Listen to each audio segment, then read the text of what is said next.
On me parle souvent de fraternité tolérante. Je préférerais très nettement une fraternité engagée.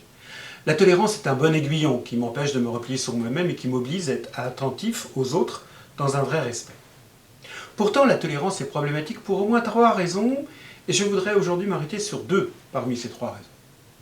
La première, celui qui a fait l'expérience d'être simplement toléré dans un groupe, sait l'expérience d'humiliation que cela est.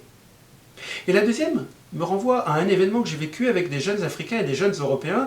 Nous étions en train de travailler sur un texte commun. Et à un moment, les Européens ont parlé de tolérance. Et les Africains nous ont dit non. Alors nous ne comprenions pas. Ils nous ont dit, quand tu dis que tu tolères quelque chose, tu te mets dans une position de supériorité, celui qui est toléré est dans une position d'infériorité. La tolérance dit toujours un rapport de force. Ils voulaient un rapport de parité, de fraternité.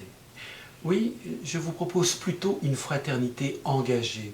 Une fraternité qui est attentif à l'autre, qui s'engage pour lui, qui va lui révéler qu'il est fils et fille bien-aimés du Père, qui va oser la fraternité concrète. Un exemple.